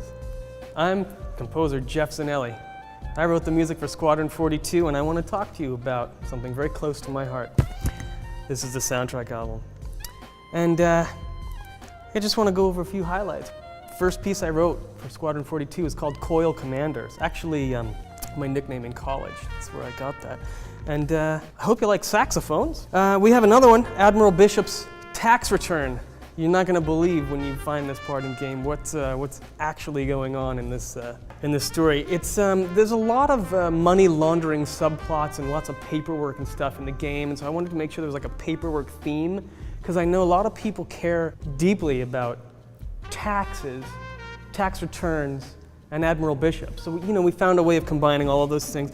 Got another one. We've got Single Player at Night. It's about Jared's love life. Hey. Hope you like saxophones. I do. I hope you like saxophones. Oh, here's a good one. Bagel carrier. 40 seconds of food transportation. Bagel carrier. You're gonna want that. I was thinking really, really hard about what I should name this piece, and I decided on Intense Space Action. Those are the three words, the three important words. I hope you like saxophones. The other thing, pimp your spaceship. That's right. That's you guys were asking me about space radio. Pimp Your Spaceship is the new hit. Gillian Anderson is in this. I wrote a song about that. Oh, I'm supposed to talk about the F-8 Lightning, I think. Is that right? Oh, right. Sorry. No spoilers. No spoilers. Okay. I mean, I already talked about the tax return. Okay, no, that's okay. Colonel Blair's funeral. Ay. What else can we do? And I hope you like saxophones. Some of you have heard my piece, Vertical Slice. Wait till you hear Horizontal Slice. Oh, that was so bad. So there it is, the Squadron 42 soundtrack. You can buy it in any format you want, as long as it's CD. I'm Jeff Zanelli, composer for Star Citizen, Squadron 42, and I approve this CD.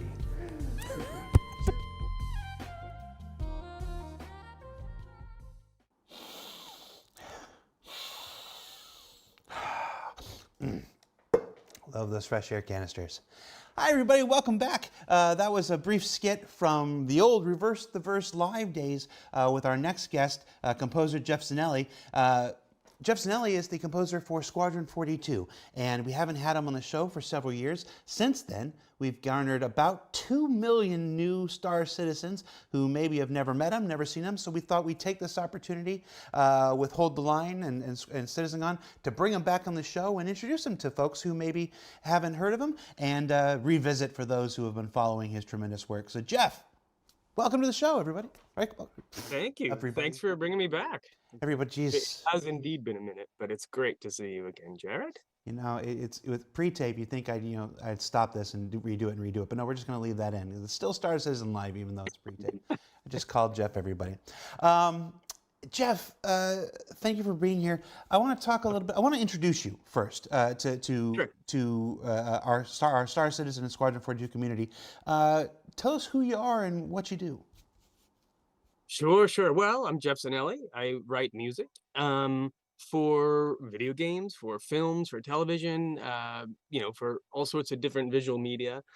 I mean, I guess that's been me in a nutshell for many, many years. So, yeah, that's it. I'm writing the score for Squadron 42, which is a epic journey in and of itself. Let's put it that way.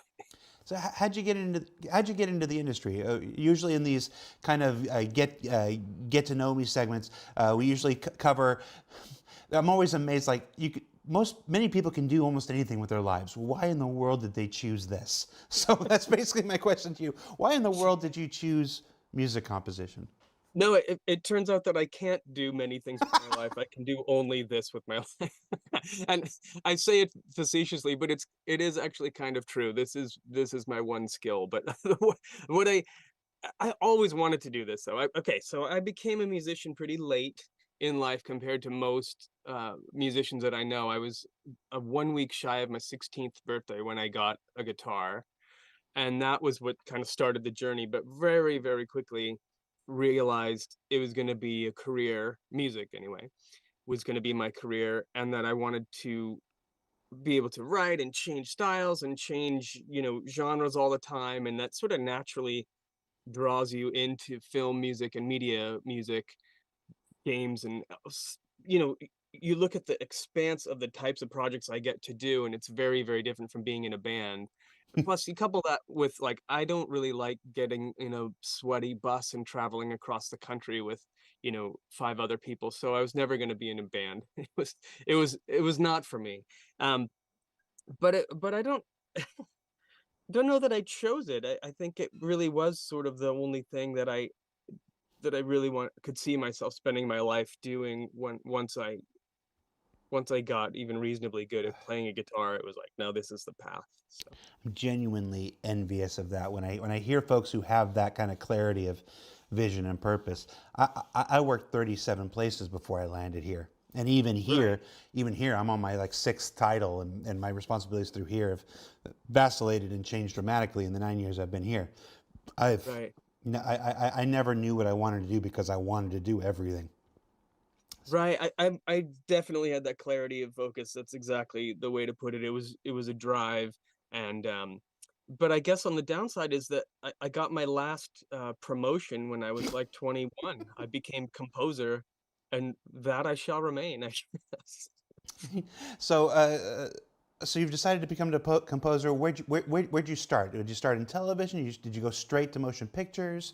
Oh, right. So yeah, no, okay. I went off to Berklee College of Music, which is in Boston, and I studied there. They had an engineering production track, and they had a film scoring track, which is now called media scoring. And at the time, it was focused on film and television. It was actually kind of before games was even really an industry that you could consistently work in. I mean, I'm talking about the early 90s. This was like the beginning of game composer as a full-time calling.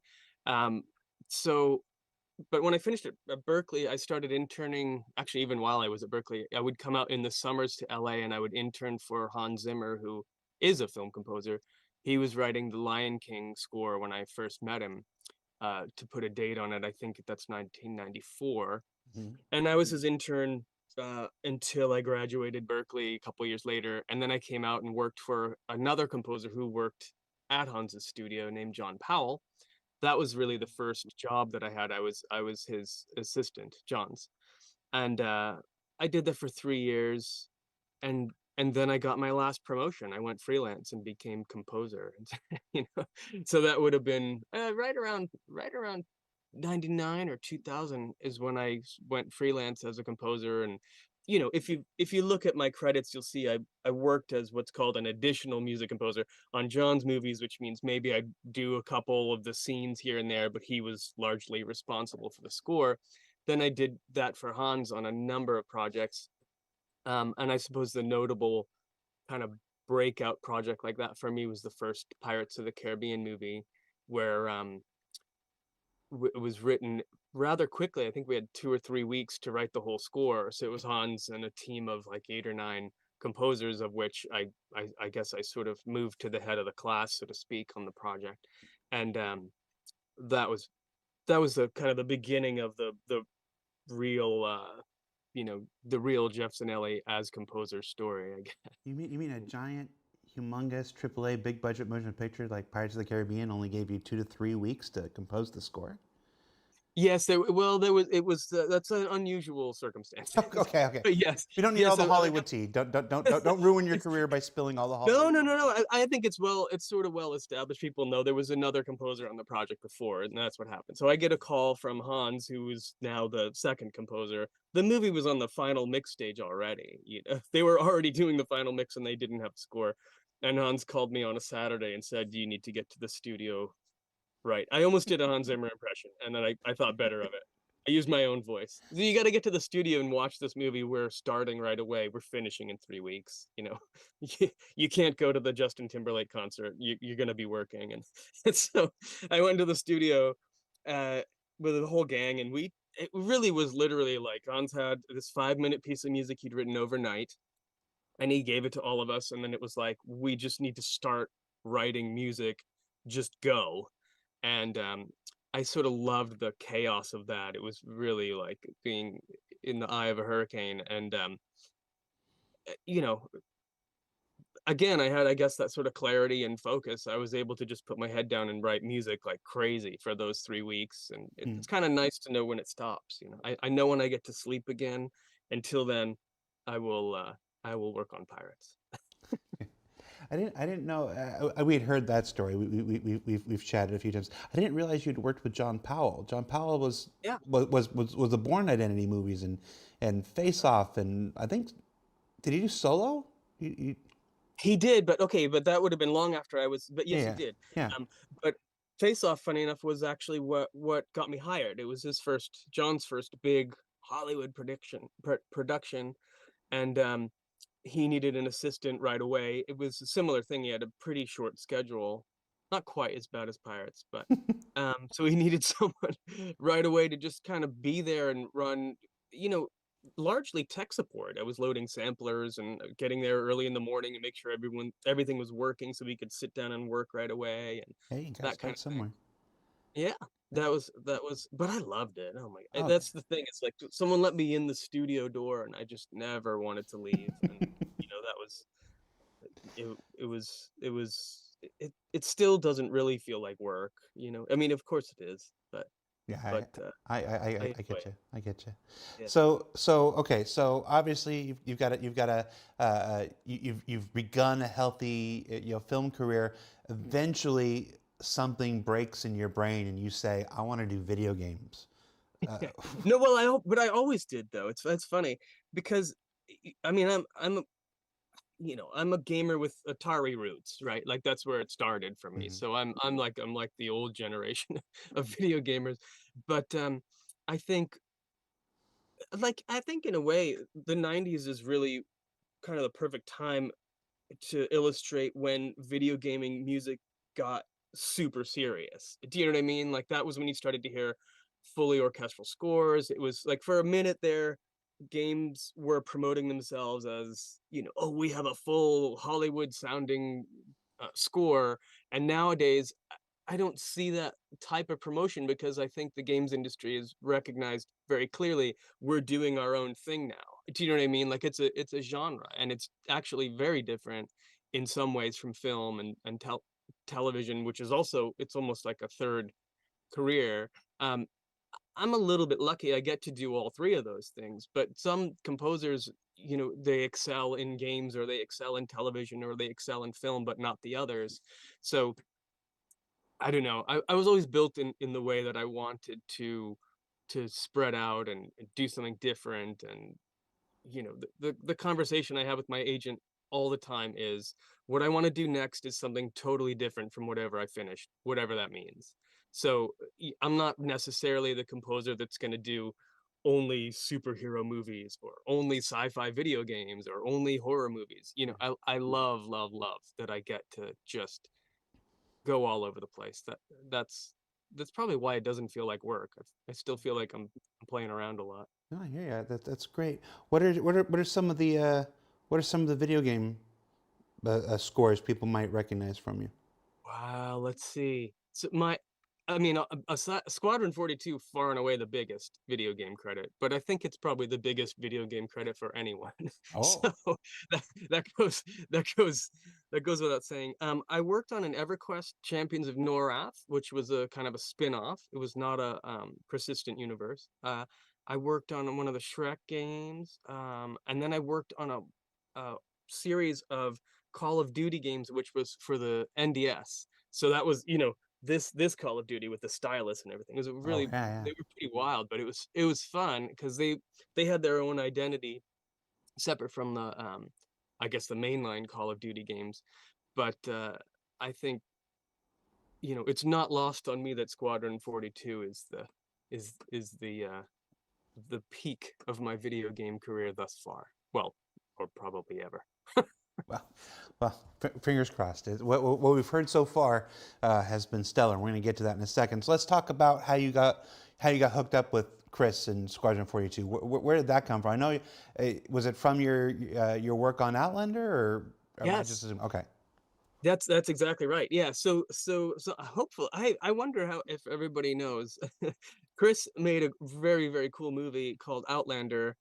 Gosh, 15 years ago now, maybe, or close to it, which was a kind of a take on the Beowulf story, but set in Viking times with I guess you'd say a spaceman, an alien man that crashes to Earth and brings the monster with him, basically. And then using Viking technology has to go fight this high-tech monster.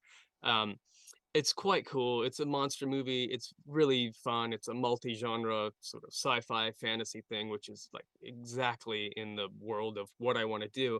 And I actually met Chris through, I would have been brought onto that project. Let's see, maybe I met Howard McCain, who directed it, and then I met with Chris and John Schimmel, who produced, and um so we made a movie together. I mean, it really started that way. And I think really what happened then was Chris said, I'm making Star Citizen, and it's going to be split into really two worlds. And we have the PU, which everyone's been playing for years now, and we have Squadron 42, which is narrative.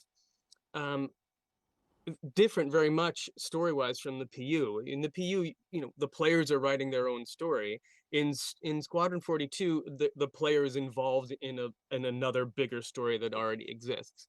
And that, I think, is what drew Chris to ask me about it, because it's very much designed to feel like you're moving through a very long, epic story. It's story driven, and that is, you know, that's, I guess, the province of film composers. He recognized how I was able to tell his very complicated story in Outlander, and then, you know, how that might expand out into the universe of Star Citizen, which is quite a big story to tell. So Yeah, and of course, Pedro Camacho is our wonderful composer for Star Citizen. You're the composer for Squadron 42. Do you guys ever get to chat? Do you ever get to share notes or meet at a convention or anything like that? Yeah, well, we've never been in person together. Funny you mention it, but we Zoom every now and again just to kind of sync up with each other. Not necessarily to get the music to sort of, you know, I don't know, cross-pollinate from one to the other. It's really not the goal. It's always been kind of separate identities, but we're both big supporters of each other's work, and you know, I'm eternally jealous that Pedro's music is out in the world already, and you all get to hear it.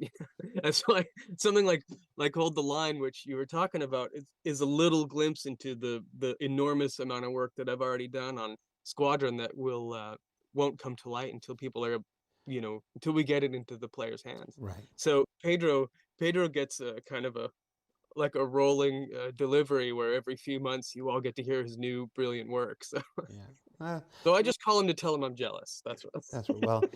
Well, as Squadron 42 is, you know, is now feature complete and moving into polish phase and stuff, I'm sure we'll have more and more opportunities for you and me to get together and share your music with the folks. Before we let you go, I want to talk about Hold the Line. Folks got to hear roughly 20-25 minutes of your Squadron 42 score. I know a lot of folks would ask, was that stuff just created expressly for the video, or is it actually representative of the game, of what you've done for the game? And I want to ask that question, and then add in a supplemental question: bagpipes, and then let you go. Yes, bagpipes.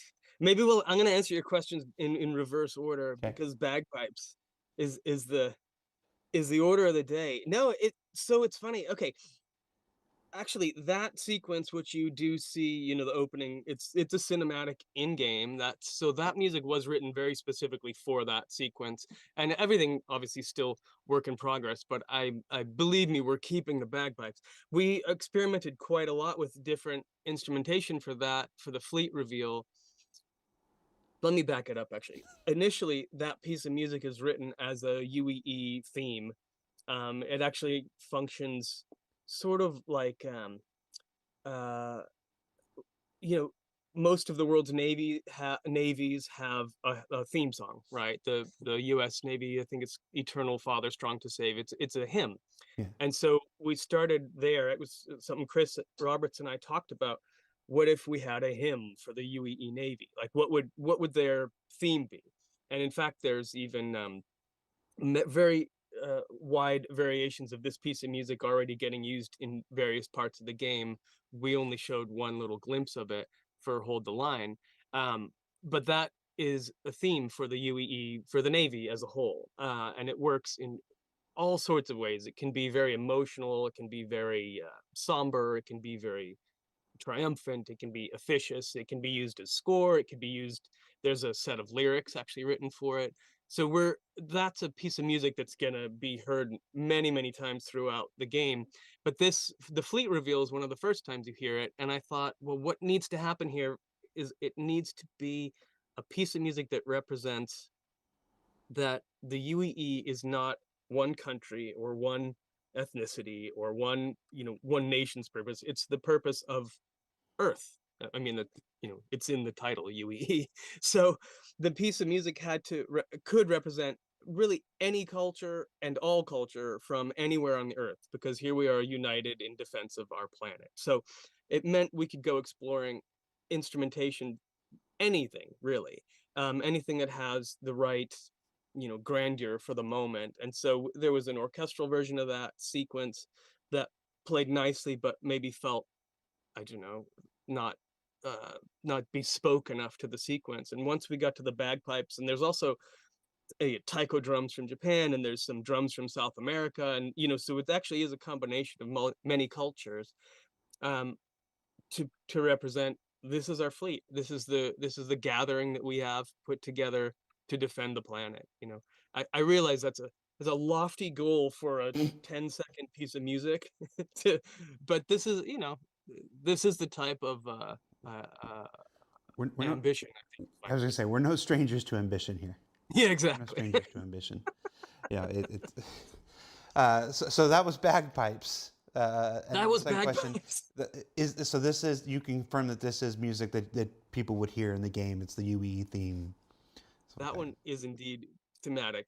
Then the rest of the Hold the Line video is also squadron music, but not necessarily being used thematically. It's more like, especially because the way it's cut, we're going from location to location and event to event, and we're not necessarily showing it in linear order. No. So you're getting a sense of what the sum of the soundscape of the score will be. But I think there's a lot more than bagpipes that are going to stand out, I think, to make the score feel special for all of the different, especially places, but all of the different story arcs that we're telling with this. I mean, it's a huge story. Yeah. Gotcha. Well, hope you all like saxophones too. Yeah, well, we haven't done the saxophone version of the UEE hymn. Now that you mention it, maybe I'll get on that. I still have our fake soundtrack, man. I still got it. Oh, I love it. Admiral Bishop's Tax Returns was on there. I can't remember if it's track 3. Maybe. Yeah, it was track 3. Good memory. Was it really? Good memory. Look at that. All right, Jeff. That's it. That's all we got time for, man. Thank you so much for. I could keep talking. No, we gotta save it. We got a whole Squadron 42 promotional thing. We get to start once once the game goes further along, and we'll have plenty of time to talk there. For now, we just want to. We had what was it? Technically it was breakfast for lunch, I think, is technically what I had. We had our little hang out when we were there, and I said, what, let's have you on the show and talk a little bit about some bagpipes and introduce you to some people. And so that's all we're doing for today. So thank you so much. Thank you for waking up at 8 o'clock in the morning to do this over there. Problem. And we'll see you later, man. Take care. Awesome. Thanks, Jared. I'll see you soon. So yeah, that's it for this week's show. Special thanks to Guillermo and Torsten and Jeff Zanelli for being here on the show with us this week. We appreciate you taking the time out of your schedules to do that. There won't be a show next week, as I'm going to be off in Ireland for another Bar Citizen event. So if you're in Ireland, in Dublin. You can check that out. I'll see you there. Next week, ISC returns with a look at the Pyro Playground and how that all came together and what was involved there and stuff. It was a pretty big event in the development of Star Citizen, and we thought for certain we could take a look at that and how that came together while we all head into the amazing new year that was spec'd out at CitizenCon. There's a lot of stuff coming, so we appreciate you indulging us, taking another week to look back at something before we continue to look at all the amazing things going forward. So for what show is this? Star Citizen Live. I'm Jared Huckabee. Thanks for watching, and no, this doesn't get any better when it's pre-taped. Bye.